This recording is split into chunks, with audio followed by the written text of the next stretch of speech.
Varicose veins కి సరైన చికిత్స కోసం సంప్రదించండి ఎవిస్ హాస్పిటల్. పూజ చేయటం మన ఆనవాయితీగా ఉంటుంది. అవును. ఇంచుమించు భారతదేశం అంతా కూడా ఫ్రైడే శుక్రవారం లక్ష్మీదేవికి అని అంకితం చేసి ఉంచుతారు. అవును. చేస్తారు. అట్లాగే ఈ ప్రత్యేక మాసంలో గురువారం కూడా లక్ష్మీదేవికి అంకితం చేయబడి ఉంటుంది. మనం అనంగానే మనమంతా గురువారం గురువారం అంటాం. లక్ష్మీవారం అనే వాళ్ళు చాలా మంది కనపడతారు. పల్లెటూర్లలో మనం వింటుంటాం లక్ష్మీవారం అంటాం. ఈ శుక్రవారం నాడు ఏ ఏ పనులు చేయకూడదు, డబ్బులు ఇవ్వకూడదు, ఇల్లు తడిపెట్టబెట్టి అదే ఇల్లు బూజులు దులపకూడదు. కొన్ని ప్రాంతాల్లో ఈ గురువారాన్ని లక్ష్మీవారం అంటాం. మనకు కనిపిస్తుంది, పల్లెటూళ్ళల్లో కనపడుతుంది. అది కాక పల్లెటూళ్ళల్లో మనవాళ్ళు కాదు, తుని ఆ ప్రాంతాలు, విశాఖపట్నము, శ్రీకాకుళం ఆ వైపు, కొంచెం ఒరిస్సా వైపుకి వెళ్లే కొందికి దాన్ని లక్ష్మీవారంగానే చెప్తారు. లక్ష్మీవారం అంటారు. ఆ రోజున మనం ఇళ్ళు బూజులు దులపటం కానీ, తర్వాత ఏమో చెత్త బయట పడేయటము, పాత సామాన్లు తీసి బయట పారేయటము అలాంటివి కూడా చెయ్యరు. గురు శుక్ర 2 రోజులు పట్టింపే వాళ్ళకి. ఓకే. మనం మిగిలిన రోజులంతా శుక్రవారమే పాటించిన మార్గశిరంలో మాత్రం ప్రత్యేకంగా లక్ష్మీ పూజ చేసుకోవటం ఒక విధానంగా కనపడుతుంది. ఇప్పుడు మనం మామూలుగా అసలు రోజువారీ లక్ష్మీ పూజ కాకుండా మార్గశిర గురువార వ్రతం అని ఒక నోము కూడా ఉంది. నోముకు ఒక నియమం, పూజ అయ్యేదాకా ఏమీ తినకూడదు. గురువారం నాడు నెత్తికి నూనె రాసుకోకూడదు, పూజ అయ్యేదాకా తలకాయ దువ్వుకోకూడదు, ఏమీ తినకూడదు. ముందు చెప్పిందే ఇది. తర్వాత పూజ అయిపోయాక ప్రసాదం పుచ్చుకుని ఈ కథని ఎవరికైనా చెప్పాలి. తెలిసిన వాళ్ళకైనా సరే కథ విను అని ఫోన్లో అయినా కథ చెప్పేయాలి. ఇది నియమం. ఈ నియమం ప్రకారం మనకి ఇళ్లలో ఎవరికైతే మార్గశిర గురువార వ్రతాలు ఉన్నాయో, నోములు వ్రతాలు ఉన్న కుటుంబాలు కొన్ని ఉంటాయి, అలవాటుగా అనుచరణంగా వచ్చినవి. మీకు అలవాటు ఉంటే లక్షణంగా చేసుకోండి మీ పద్ధతుల ప్రకారం. అలవాటు లేదు, మనకు తెలీదు, మనం ఇప్పుడే వింటున్నాం, లేదా 4 ఏళ్ల క్రితం చెప్పడం మొదలుపెట్టాం, 4 ఏళ్ల నుంచి వింటున్న వాళ్ళు, ఇవాళే వింటున్న వాళ్ళు కూడా హాయిగా సంతోషంగా లక్ష్మీ పూజ చేసుకోండి. మార్గశిర మాసం పురుషోత్తమ మాసం కాబట్టి అమ్మవారి లక్ష్మీదేవి నిత్యానపాయిని, ఆయన్ని అనుసరించి ఉంటుంది. స్వామివారే సాక్షాత్తు స్వరూపంగా భావించేటువంటి మార్గశిరంలో ఆమెని గురు శుక్ర 2 రోజులు పూజించండి. గురువారం నాడు మనం ఎలాగో కథ చెప్తాం కదా, అవును, హాయిగా ఈ కథ వినేయండి. ఆ కథ అందేసుకుని అక్షంతలు చేత పుచ్చుకోండి. లక్ష్మీ పూజ అయిపోయాక చివర ఆ కథ విన్నాక అక్షంతలు కొన్ని అమ్మవారి మీద వేసి కొన్ని మన మీద వేసుకోండి. ప్రత్యేకంగా స్వరూపము ఏమీ పెట్టుకోక్కర్లేదు. మీ ఇంట్లో ఏ లక్ష్మీదేవి పటం ఉందో, ఏ లక్ష్మీదేవి విగ్రహమో ప్రతిమా విశేషమో ఉంటుంది. కొంతమంది దగ్గర కాయిన్స్ ఉంటాయి, బంగారు రూపులు ఉంటాయి, వాటికి పూజ చేసుకునే అలవాటు ఉంటే చక్కగా ఆ రూపుకే, ఆ ప్రతిభకే, ఆ ఫోటోకే పూజ చేసుకోండి. లక్ష్మీ పూజ సులువుగా చేసుకునే విధానం చిన్న చిన్న పుస్తకాలు దొరుకుతాయి. లక్ష్మీ పూజా విధానం కొనుక్కోండి, 5-10 రూపాయల్లో దొరుకుతుంది. ఓకే. ఆన్లైన్ కూడా లక్ష్మీ పూజా విధానం దొరికేస్తుంది. మీరు శ్రీ సూక్తం తోటి చేసుకోవచ్చు. మామూలుగా షోడశోపచారాల పూజకి కూడా చిన్న చిన్న పుస్తకాలు అవైలబుల్గా ఉంటాయి. అవి చూసుకుని చక్కగా చేసేసుకోండి. పూజ చేసుకోవటం 5 వారాలు 4 వారాలు వస్తాయి. ఈ సంవత్సరం 4 గురువారాలు ఉన్నాయి. ఎందుకంటే డిసెంబర్ 2 నుంచి మనకి మార్గశిర మాసం మొదలైంది. పోలిపాడ్యం చేసుకున్నాం కదా, అంటే ఈ నెల 4 గురువారాలు ఉన్నాయి. 4 గురువారాలు వచ్చినాయి. మార్గశిర గురువారాలు 4. ఒక సంవత్సరం 5 వస్తాయి. అవును, 5 వచ్చినప్పుడు 5 రకంగా చేసుకుంటాం. 4 వస్తే ఇక 4 రకంగా. ప్రతి వారము ఒక్కొక్క నివేదన చేసే విధానం వ్రతస్థులకి, ఎవరైతే మార్గశిర గురువార వ్రతం ఉందో వాళ్ళకి. మనలాంటి వాళ్ళకి ఆ హడావిడి ఏం లేదు. మామూలుగా చక్కగా పరమాన్నం వండటం, కొంచెం శనగపప్పు వేసి వండుకోండి. మీకు ఓపిక ఉండి, చేతొచ్చి, శక్తియుక్తులుండి బాగా సేవించాలన్న ఆస్తి ఉంటే బూరెలు అలాంటివి కూడా చేసుకోవచ్చు. శనగపప్పుతో బూరెలు చేస్తాం కదా, అమ్మవారికి శనగపప్పు ప్రీతి. లక్ష్మికి సంబంధించిన ధాన్యాలలో ఈ పప్పుల్లో ఇది ముఖ్యమైనది శనగపప్పు. మీకు ఎవరు చెప్పారు? లాంటి చొప్పదంటు ప్రశ్నలు వేయకండి దయచేసి. శనగపప్పు లక్ష్మీ ప్రశ్నలు కూడా ఎదుర్కొంటున్నారు, బ్రహ్మాండంగా మీకు ఎవరు చెప్పారు? మీరు వెళ్ళి అడిగారా? ఆవిడ మీ పక్కింట్లో ఉంటుందా? ఇలాంటివి అడుగుతారు. అంటే సనాతనంగా వస్తుంది, మన ముందు తరం వాళ్ళు చేశారు, మనం చేస్తున్నాం, అట్లా చేసుకుంటూ పోతాం అంతే. దానికి చెప్తారా? చెప్పాలా? అడుగుతారమ్మా. నువ్వు ఎంత సీరియస్ మ్యాటర్ గురించి మాట్లాడినా దాని మీద ఒక చొప్పదంటూ ప్రశ్న అంటారు, దాన్ని వేస్తూ ఉంటారు. మీకు కావాలంటే మీ పక్కింట్లో లక్ష్మీదేవి ఎవరన్నా ఉంటే కనుక్కోండి. మా పక్కింట్లో ఉంది లక్ష్మీదేవి. మా ముందు ఇళ్లలో ఉంది, చెప్తుంది. మా ముందు తరాల్లో ఉంది మనకి, అందుకని మనకు తెలిసింది. అంతే. శనగపప్పుతో ఏదో ఒక పదార్థం చేసుకోండి. పరమాన్నం చేసుకుని పెట్టుకోవచ్చు అమ్మకి, మీ ఓపిక. నివేదన చేసుకోండి చక్కగా. గురువారం నాడు లక్ష్మీదేవిని పూజించి, శుక్రవారం నాడు ఎలాగో మనం ప్రతి శుక్రవారం పూజ చేసుకునే అలవాటు ఉన్న వాళ్ళు మానేయాలా అని డౌట్ వస్తుంది, మానొద్దు. ఓకే. ఈ నెలలో వారానికి 2 సార్లు లక్ష్మీదేవిని పూజిస్తాం. రోజు లక్ష్మీ పూజ అలవాటు ఉన్న వాళ్ళ సంగతి ఇక మహత్తరంగా ఉంటుంది, వాళ్ళు ఎలాగూ చేసుకుంటారు. శుక్రవారం స్పెషల్తో పాటు గురువారం కూడా స్పెషల్ చేసుకోండి. దీనికి ఒక వ్రత కథ కూడా ఒకటి చెప్పబడుతుంది, చిన్న కథే, అది చెప్తాను. పూర్వం ఒక బ్రాహ్మణ కుటుంబం ఉండేది. పెద్ద భార్య, మొదటి భార్య చనిపోయింది. ఆ భార్యగా సుశీలని ఒక కూతురు ఉండేది. ఈ పాపాయి ఉండగానే తండ్రి ఇంకో ద్వితీయ వివాహం చేసుకున్నాడు. ఇలాంటి కథలు విన్నప్పుడు ఈ రెండో పెళ్ళి ఎందుకు చేసుకోవాలి, అదే భర్త చనిపోతే వాళ్ళ అమ్మ పెళ్లి చేసుకుంటుందా, ఇలాంటి ప్రశ్నలు కూడా ఎప్పుడూ తలెత్తుతూనే ఉంటాయమ్మా. పురాతనపు పద్ధతుల్లో ఏంటంటే ఆడవాళ్ళు లేనిదే ఇళ్ళు నడిచేవి కాదు, మగవాళ్లే ఆడపని మగ పని చేసేసేయటము కుదిరేది కాదు. పైగా బ్రాహ్మణ గృహాలలో వీళ్ళకి అగ్ని అవన్నీ నియమాలు ఉండేవి, తప్పకుండా యజనం చేయాలి, రోజువారీ హోమము, దానికి స్త్రీ సహాయం చాలా అవసరం. ఆడవాళ్ళు హోమానికి ఉండటమే కాకుండా సహాయానికి రెండిటికి కావాలి. ఓకే. ఒక ఆడపిల్ల ఉంటే దానికి వివాహం చేయాలన్నా తల్లి లేనిదే ఆడమనిషి లేనిదే అవన్నీ సాగవు. కాబట్టి తప్పకుండా ద్వితీయ వివాహాలు జరిగేవి. పురాతన గాథల్లో మనకి ఇవే కనపడతాయి. మన తాత ముత్తాతల్లో ఇద్దరిద్దరు భార్యలు ఉన్న వాళ్ళు మనకే ఉంటారు బోళ్ళంతమంది. మనమే కొంచెం పూర్వ చరిత్ర తిరగేస్తే మన ముందు 3-4 తరాల ముందు ఖచ్చితంగా కనపడతారు మనకి. ఇక ఏం చేసేదేం లేదు దాని మీద. అయితే ఇంకో వివాహం చేసుకున్నాడు ఆయన తండ్రి. ఈ చిన్నపిల్ల ఒక 4-5 సంవత్సరాల పాప ఉండగా సుశీలని. అయితే ఆయనకి రెండో భార్యకి కుమారుడు పిల్లలు కలిగారు వరుసగా. ఇది సవితల్లి ఆవిడ ఏం చేసింది, మారుటి తల్లి ఈ పిల్లకి చంటి పిల్లల్ని ఎత్తుకోవటానికి అప్పచెప్పేది. పిల్లని ఆడిచ్చు, తమ్ముడిని ఆడిచ్చు, చెల్లిని ఆడిచ్చు అని ఆడించడానికి ఇచ్చి పిల్లలకి ఈ పెద్ద పిల్లకి కాలక్షేపానికి అంత బెల్లం ముక్క పెట్టేది. సో ఈ బెల్లం ముక్క తీసుకో, తమ్ముడిని ఆడిచ్చు కాసేపు అంటే తమ్ముడిని తీసుకుపోయేది పిల్ల. తల్లి వచ్చేసరికి ఒక 5-7 సంవత్సరాలు ఉంది. రెండో ఆవిడ వచ్చేసరికి ఈ పిల్లాడి పుట్టేసరికి దానికి ఒక 7-8 ఏళ్ళు వచ్చినాయి. పిల్లల్ని చంకనేసుకుంటారు 7-8 ఏళ్ల పిల్లలు. అయితే పక్క ఇళ్ల వాళ్ళందరూ మార్గశిర గురువారం నోవులు చేసుకుంటున్నారట. చక్కగా కుందర బొమ్మలాగా ఉండి పిల్లల్ని ఎత్తుకుని తిరిగే ఈ పిల్లని చూసి వాళ్ళు అన్నారు, వసే రావే నువ్వు కూడా నోవు నోచుకుందు కానీ అని పిలిచారు. పిలిస్తే వాళ్ళ ఇంట్లో నోవు ఆ మంత్రాలు అవి వింటుంటే పిల్లకి సంతోషంగా అనిపించింది. ఏం చేసిందట, తమ్ముడు పక్కన కూర్చోబెట్టి వాకిట్లో ఉన్న బంకమట్టి తీసి చక్కగా చిన్న గుండలాగా చేసి లక్ష్మీదేవిలాగా తయారు చేసుకుంది. తన కోసం ఒక ప్రతిమ. అక్కడికి పువ్వులు కావాలి పూజకి, జిల్లేడు పువ్వులు తెచ్చుకుని జిల్లేడు పువ్వులతోటి ఆ లక్ష్మీ అమ్మవారికి పూజ చేసేది. షోడశోపచారాలు ఉన్నాయిగా, ఉపచారాలు చెప్పుకుని పూజ చేసి తనకి ఇచ్చిందిగా వాళ్ళ పిన్ని బెల్లం ముక్క, ఆ బెల్లం ముక్కని నివేదన పెట్టేది. మార్గశిర గురువారాలు 5 వారాలు వచ్చినాయి ఆ సంవత్సరం. 5 వారాలు చేసుకుంది. పక్కింటి వాళ్ళు వారానికి ఒక దీనిలాగా మొదటి వారం పులగం, రెండో వారం అట్లు తిమ్మనం, అలాగా 3వ వారం చక్కెర పొంగలి నివేదనలు పెట్టారు. ఈ అమ్మాయికి అవన్నీ చేత కావు, చిన్నపిల్ల కదా, మళ్ళీ పిన్నిని అడిగితే ఏమంటుందో, బెల్లం ముక్క మాత్రం నివేదన పెట్టేది. అట్లా ఏటా చేసుకునేదట. 11 సంవత్సరాలు వచ్చేసరికల్లా 3-4 సార్లు చేసేసింది. ఈ 11 ఏళ్ల పిల్లకి పెళ్లి చేశారు. వెనకాల 2-3 తమ్ముళ్ళు 2 చెల్లెళ్ళు ఉన్నారు. అయితే పెళ్లి చేస్తే ఈ పిల్ల ఏం చేసింది, అత్తవారింటికి వెళ్ళిపోతూ ముందు వెళ్ళలా, 11వ ఏట ఏం వెళ్ళిపోలే, అలా పంపేవాళ్ళు కాదు, వ్యక్తురాలు అయ్యాక పంపించేవాళ్ళు. తర్వాత కూడా కొన్నాళ్ళు ఇక్కడే పూజ చేసుకునేది. అమ్మ నాన్న శుభ్రంగా ఉండేవాళ్ళు, చక్కగా పిల్లలు కలిగారు, ఇల్లు వాకిళ్ళు లక్షణంగా బాగుండేవి. పిల్ల వ్యక్తురాలు అయిన తర్వాత ముహూర్తం చూసుకుని అత్తవారు వచ్చి అమ్మాయిని కాపురాన్ని తీసుకుపోయారు. అడ్డుకి తీరిపోయాక తీసుకెళ్తే వెళ్తూ ఈ అమ్మాయి ఏం చేసింది, తను పూజ చేసిన ఆ బంకమట్టి లక్ష్మీదేవి ఉంది కదా, లక్ష్మీదేవి ప్రతిమ, మృణ్మయ ప్రతిమ, అది తీసుకుని వెళ్ళిపోయారు. తీసుకెళ్ళిపోయాక అత్తవారు కొంచెం పర్వాలేదు బాగానే ఉండేవాళ్ళు. ఈ అమ్మాయి వెళ్ళేసరికి వాళ్ళకి ఇప్పటి ముప్పటిగా పాలు పొంగినట్టు సిరులు పొంగిపోయినాయి వాళ్ళ ఇంట్లో. చక్కగా ఏటా నోవులు చేసుకునేది లక్షణంగా. అంతకుముందు ఇక్కడ ఉంటే బెల్లం ముక్కలు అవి పెట్టేది.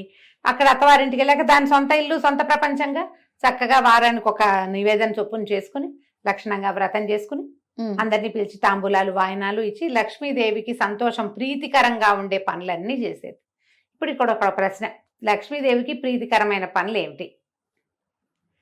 మొదటిది ఇల్లు శుభ్రంగా ఉంచుకోవటం, ఆడవాళ్ళు గయ్యాళిగా ఉండకపోవటం. గయ్యాళి ఆడవాళ్ళకి సిరి నిలవదు. మనం ఇప్పుడు వెంటనే మనకు ఒక లిస్ట్ వస్తుంది, అబ్బో మా వాళ్ళు గయ్యాలి వీళ్ళు గయ్యాలి, వాళ్ళ దగ్గర బోల్డ్ డబ్బులు ఉన్నాయి. సిరి అంటే డబ్బు ఒకటే కాదమ్మా, అన్ని చాలా ఉన్నాయి. సౌభాగ్యం, భర్తలతోటి ఆనురూప్యం, వాళ్ళతోటి ఒక కలిసి ఉండటం, సంతానము, ఆరోగ్యం, నలుగురిలోను పెంపు, ఘనత, ఇవన్నీ కదా ఐశ్వర్యం అంటే. చక్కగా ఉండేది. ఈ ఇష్టం వీటితో పాటుగా ఇల్లు శుభ్రంగా ఉంచుకోవటం, ఇవన్నీ కూడా వచ్చిన వాళ్ళని అతిథి అభ్యాగతులను సేవించడం లక్ష్మీదేవికి ఇష్టం. ఇల్లు వాకిళ్ళు శుభ్రం, మనుషులు శుభ్రంగా ఉండటం, పూజ గది ఎప్పుడు కళకళలాడుతూ ఉండటం, వచ్చిన వాళ్ళని కనుక్కోవటం, మంచి ప్రవర్తన, పోట్లాటలు కలహ కారణాలు ఉండకపోవటం, అవి లేని చోట లక్ష్మి ఎప్పుడు స్థిరంగా ఉంటుంది. అన్ని రకాల లక్ష్ములు బాగుంటాయి. అయితే ఏమైంది, ఇప్పుడు ఎప్పుడైతే ఈ పిల్ల వివాహం అయ్యి అవి అటు తీరి వెళ్ళిపోయిన తర్వాత మెల్లిగా తండ్రి పరిస్థితి దిగనాసిల్లిపోయింది. నానాటికి తీసుకట్టు నాగం భట్టు అయింది. చివరికి కూతురు బాగా సంపన్నురాలు అయ్యేసరికి వీళ్ళు దిగనాసిల్లిపోయారు. ఏమిటో ఎప్పటికప్పుడు పోవటమే వాళ్ళ ఇంట్లో, ఏది నిలిచేది కాదు. ఎంతో బాధగా ఉండేది తల్లికి తండ్రికి. అయితే ఏం చేశారట వాళ్ళు, తమ్ముడిని పంపించిందట పినతల్లి. కొంచెం పర్వాలే, బాగానే చూసింది, అంత పెద్దగా అయ్యాలేం కాదు ఆవిడ. అక్కయ్య దగ్గరికి వెళ్ళరా, మన పరిస్థితి బాగుండలేదని చెప్పు, ఏదైనా ఇస్తే పట్టుకురమ్మని పిల్లవాడిని పంపించింది. కొడుకేమో వెళ్ళాడు వాళ్ళ ఇంటికి. వెళ్తే అదే అక్కయ్య వాడికి అన్నం పెట్టి అన్ని 4 కనుక్కుని, అయ్యో వీళ్ళ పరిస్థితి బాగుండలేదు, డబ్బుగా ఇచ్చి పంపిస్తే చుట్టుపక్కల వాళ్ళు చూస్తారు, భర్త వాళ్ళు ఏమనుకుంటారోనని ఏం చేసింది, ఒక వెదురుగాడని ఇంత పొడుగాటి కర్రని జాగ్రత్తగా తొలిపించి దాని నిండా బంగారు నాణేలు పోసి దాన్ని కవర్ చేయించేసి, ఒరే ఇంటికి పట్టుకెళ్ళరా తమ్ముడు అని కర్ర చేతులు పెట్టింది. ఈ పిల్లాడు అది అక్క కర్రే ఇచ్చింది అనుకున్నాడు. అందులో డబ్బులు ఉన్నాయన్న సంగతి తమ్ముడికి అమ్మాయి చెప్పల. కర్ర పుచ్చుకుని వెళ్ళాడు. వెళ్ళేసరికి అలా మధ్యదారిలో ఎక్కడో కర్ర దేనికో ఆనించి ఎక్కడో కూర్చుని పడుకుని నిద్రపోయాడు. అది వాడి సొంత కర్ర కాదు కదా, అలవాటు కూడా లేదు, మర్చిపోయి వెళ్ళిపోయాడు. ఎవరో చేపాటి కర్ర బాగుందని తీసుకుపోయారు. వాళ్ళు అదృష్టవంతులైతే వాళ్ళకి దొరుకుంటుందా లక్ష్మీదేవి. తల్లి అడిగింది, ఏమి ఇచ్చిందిరా అక్క అంటే, ఏమో నమ్మ కర్ర ఇచ్చింది, అది నేను ఎక్కడో వదిలేశాను అన్నాడు. ఆవిడకి అర్థం కాల, కూతురు ఏం పంపింది ఏమిటి సంగతి. మళ్ళీ కొన్నాళ్ళు పోయాక మళ్ళా కొడుకుని పంపించింది. కొడుకుని పంపిస్తే ఈ అమ్మాయి ఏం చేసింది, ఈసారి నాన్న కోసం ఒక జత చెప్పులు కుట్టించాను, చెప్పులు పట్టుకెళ్ళమని ఆ చెప్పులు జాగ్రత్తగా పక్క కుట్లు ఊడదీసి చెప్పులు నిండా బంగారం కాసులు పెట్టి కుట్టించేసి చేతిలో పెట్టింది. ఇప్పుడు చెప్పలేదు. పిల్లాడు చెప్పకూడదు, ఊరికే చెప్పులు నాన్నకి అంటే పట్టుకుపోతాడు అనుకుంది. ఒక గుడ్డలో చుట్టిచ్చింది. వాడు ఆ చెప్పుల మూట దీని మీద పెట్టి ఒక గట్టు మీద పెట్టి చెరువు గట్టును పడుకున్నాడు చల్లగాలికి. ఎవరో చెప్పులు పెట్టిపోయారు. 3వసారి మళ్ళీ పంపించింది తల్లి 2 నెలల తర్వాత. ఈ అమ్మాయి ఒక గుమ్మడికాయ పై డిప్ప తీసి లోపల గింజలన్నీ తీసేసి దాని నిండా బంగారు కాసులు పోసి పంపించింది. ఆ బంగారు కాసులు గుమ్మడికాయ కూడా వాడు వదిలేశాడు. అంటే సంధ్యావందనాన్ని దిగాడు. ఎవరో గుమ్మడి పండు బాగుందని బ్రాహ్మలు ఎవరో వెళ్తున్న వాళ్ళు ఎవరో వదిలిపెట్టి పోయారనుకుని తీసుకుపోయారు. ఇక చివరికి తల్లికి అనిపించింది, ఇక్కడ అమ్మాయి ఏదో సహాయం చేయడానికి ప్రయత్నం చేస్తోంది, పంపిస్తోంది ఏవో వస్తువులు, సరిగ్గా తేలేకపోతున్నాడు. సరే నేనే వెళ్తానని తండ్రిని పెద్ద కొడుకుని వదిలిపెట్టి చిన్నపిల్లలు ఆడపిల్లలు ఉంటే వాళ్ళందరినీ వెంబడి పెట్టుకుని పెద్ద కూతురు ఇంటికి వెళ్ళింది. తల్లి పేదగా ఉన్న తల్లి మాసిపోయినట్టున్న చెల్లెళ్ళని చూసి పిల్ల బాధపడి తల్లిని చక్కగా పోషించి 10 రోజులు ఉంచుకున్నాక ఇదంతా ఏం జరిగింది ఏమిటి మాట్లాడుకుంటే, అమ్మ బంగారు కాసులు పోసానే ఏమైపోయినాయో అంటే, ఎవడో అదృష్టవంతులకు దొరికింది, మనకు అదృష్టం లేదు. ఈ అమ్మాయి ఏమంది, ఇంకా 10 రోజులుంటూ మార్గశిర మాసం రాబోతుంది, నేను మార్గశిర గురువారం నోవులు నోచుకుంటానమ్మా, నాతో పాటు నువ్వు కూడా నోచుకుందు కానీ ఇక్కడే ఉండమని తల్లిని చెల్లెళ్ళని ఉంచుకుంది. ఏమీ తినద్దమ్మా, గురువారం పొద్దున్నే చెప్పింది, ఏమీ తినద్దంటే సరేనంది ఆవిడ. పిల్లలందరినీ కూర్చోబెట్టి సద్దెన్నాలు పెట్టమంటే అమ్మమ్మ సద్దన్నం పెడుతూ పెరుగన్నంలో ఉప్పేయి అన్నారట పిల్లలు. ఉప్పు సరిపోయిందో లేదో చూద్దామని ఒక సద్దెన్నం ముద్ద నోట్లో వేసుకుంది. కూతురు, అయ్యో అమ్మ అన్నం తిన్నావు ఇంకేట పనికి వస్తుంది, తినకూడదుగా, మెతుకు కూడా పోకూడదు లోపల. కూతురు నోచుకుంది నోము. తల్లి సర్దు కూరుకుంది, ప్రసాదం తిని ఊరుకున్నారు. రెండో వారం ఏం చేసింది, పిల్లలకి నెత్తికి తలగా నూనె రాస్తూ ఆ నూనె చేతులు నెత్తికి రాసుకుంది. చాలా మంది చేస్తాం అట్లా. ఇప్పుడు మాయిశ్చరైజర్ కూడా ఎక్కువ పోసుకున్నాం అనుకో చేతిలో, ఎవరో రాసేస్తాం. ఆ నెత్తికి రాసుకునేసరికి నూనె రాసుకోకూడదు, అసలు నూనె రాసి తలంటి చేయకూడదు గురువారం నాడు. మామూలుగానే పనికిరాదు, ఇప్పుడు అస్సలు పనికిరాదు, పూజకు పనికిరాదు, నోముకు అడ్డంకి. 2వ వారము పోయింది. 3వ వారం కూతురు ఏం చేసింది, అమ్మ ఇట కాదు, నువ్వు ఓ పని చెయ్యి, నేను గొయ్యి తీసి గోతులో కప్పెడతాను, నిన్ను గోతులోనే కూర్చో, బయటికి రావద్దు, తర్వాత పూజ పనంతా తెముల్చుకుని పూజకు ఏర్పాట్లు అయ్యాక నేను లేవదీస్తాను, అప్పుడు నీళ్లు పోసుకుని పూజలో కూర్చుందు కానీ నీ తల్లిని ఒక దేనికోసమో తీసిన గోతిలో కూర్చోబెట్టి పైన ఒక చిన్న పల్చటి చెక్క ఒకటి అడ్డం పెట్టి అమ్మాయి పని చేసుకుంటుంది. ఈ పిల్లలు ఏం చేశారు, 5-6 ఆడపిల్లలు, అమ్మాయికి పిల్లలు ఉన్నారు, పిల్లల్ని తెచ్చింది కదా ఈవిడ కూడా. పిల్లలు ఆడుకుంటూ అరటిపళ్ళు తిని తొక్కలు పడేశారట. ఈ పల్చటి చెక్క వీళ్ళు ఇడిదిరిగా చెక్క తొలగిపోయి అరటిపండు తొక్కు ఈవిడ దగ్గర పడింది. ఈవిడ అప్పటికి 2-3 గంటల నుంచి ఆ గోతులో కూర్చుని ఉంది. అరటిపండు చేత్తో పుచ్చుకుంటే దాని లోపల అడుగుని ఇట్లా గుజ్జల్లే ఉంటుంది కదా, ఊరికే ఇట్లా గోరుతోటని ఇలా 4కి రాసుకుంది. 3వ వారం కూడా పోయింది. అమ్మ ఏమి తినలేదు కదే అని అడిగితే, కాదే అరటిపండు తొక్కలో లోపల గుజ్జు నోట్లో వేసుకున్నానమ్మా అనేసరికి పనికిరాలి. ఇక 4వ వారం అమ్మ ఏం చేసిందిట, కాదని తల్లిని పొద్దున్న లేవగానే ఆవిడ తన చెంగుగా ఆవిడ చేయి కట్టేసుకుని, నువ్వు నాతోటే ఉండు, నువ్వు ఇంకేం పని చేయదు, నా వెనకాలే ఉండని తల్లితోటే అటు ఇటు తిరిగి మొత్తానికి సరిగ్గా పూజ జరిగే వేళకి స్నానం చేయించి కూర్చోబెట్టింది. తల్లి పిల్ల ఇద్దరు నువ్వు నోచుకున్నారు. తాంబూలాలు వాయనం పెట్టారు లక్ష్మీదేవికి. పెట్టి లక్ష్మీదేవిని ప్రార్థించింది. ఈ ప్రతిమ ఉంది కదా, ఆ ప్రతిమలోంచి లక్ష్మీదేవి లేచి వచ్చేదట అమ్మాయి దగ్గరికి. లేచి వచ్చి కూతురు వాయనం తీసుకుని తల్లి వాయనాన్ని వదిలిపెట్టేసింది. లక్ష్మీదేవిని అడిగింది ఈ అమ్మాయి సుశీల, అమ్మ ఎందుకు మా అమ్మ వాయనం తీసుకోలేదు, మా అమ్మ వాయనం కూడా తీసుకో అని అడిగేసరికి, నేను తీసుకోను, నేను చిన్నప్పుడు నువ్వు చిన్నపిల్లగా ఉన్నప్పుడు మీ అమ్మ నిన్ను చీపురు పెట్టి కొట్టింది, నాకు గుర్తులేదమ్మా, అది నీకు గుర్తులేకపోయినా నాకు గుర్తుంది, నువ్వు నోవు నోచుకుంటున్న రోజున చీపురు పెట్టి కొట్టింది, అందుకని మీ అమ్మ వాయన నేను వల్లను, నేను వెళ్ళిపోతున్నాను అనేసరికి ఇలా సుశీల లబలబలాడి బతిమలాడుకుని, పుట్టింట్లో ఉండగానే కదా నిన్ను నేను నేర్చుకున్నాను, నిన్ను పూజించడం నేర్చుకున్నాను, మా అమ్మ మా పుట్టిల్లు ఇట్లా గదికడుక్కుపోతే ఎట్లా నాకు సాగుతుంది, నా తమ్ముళ్ళు అందరూ బాగుండాలి కదా అని బతిమలాడి అమ్మతో క్షమాపణలు చెప్పించి ఇంకెప్పుడు చేయదు, ఎప్పుడూ చేయలేదు. ఆ రోజు ఏదో చంటి పిల్లలతోటి బాధపడుతూ మా అమ్మ అట్లా ఉద్రేకంలో చేసింది, తర్వాత నన్ను బాగా చూసుకుంది, నాకు పెళ్లి చేసింది, పురుళ్ళు పోసింది అని బతిమలాడి లక్ష్మీదేవిని ఒప్పించింది. అప్పుడు ఆవిడ ఆ వాయనం తీసుకుందట. ఆ తర్వాత ఆ తండ్రికి అన్ని రకాలుగాను కలిసి వచ్చింది. తండ్రి పిల్ల తర్వాత చెల్లెళ్ళు పెళ్ళిళ్ళు అయినాయి, తమ్ముడికి పెళ్ళి సంతానం కలిగింది, పుట్టిల్లు కూడా చక్కగా ఉంది. దీంట్లో ఈ కథలో నీతి ఏమిటి, మనతో పాటు మన పుట్టిల్లు కూడా బాగుండాలని కోరుకోవాలి. లక్ష్మీదేవికి అత్యంత ఇష్టమైన విషయాలలో తను ఎక్కడి నుంచి బయటకు వచ్చానో అది కూడా బాగుండాలన్న కోరిక ఉండటం ఆమెకి ఇష్టం. పుట్టింట్లో అదంతా లాగేసుకుని అత్తారింట్లో దాచిపెట్టుకునే రకాలు ఎన్ని ఉన్నాయి, ఇప్పుడు చాలా ఉంటాయి. ఈ రకాలు మార్చుకోండి. పుట్టిల్లు వృద్ధి కావాలని కోరిక ప్రార్థించేటప్పుడు దేవుడికి దండ పెడతాం, మా ఆయన, నా పిల్లలు, మా అత్తగారు, మా ఇల్లు, మా ఇంటి పేరు, అదొకటే కాకుండా పుట్టింటిని కూడా ఆడవాళ్ళు కోరుకోవాలని ఈ కథ చెప్తుంది. ఈ కథ విని అక్షంతలు వేసుకోవడం, అమ్మవారి మీద అక్షంతలు వేసి మన మీద కూడా అక్షంతలు వేసుకోండి. పూజ అయిపోయినట్టే. మీరు నివేదన చేసిన పదార్థాన్ని చక్కగా ప్రసాదంగా స్వీకరించండి, చుట్టుపక్కల వాళ్ళకి పెట్టండి. లక్ష్మీకరము అని అనుకునేటువంటి పసుపు కుంకుమ, తర్వాత ఏమో మనము పళ్ళు పువ్వులు అలాంటివి వాయనం ఇవ్వండి.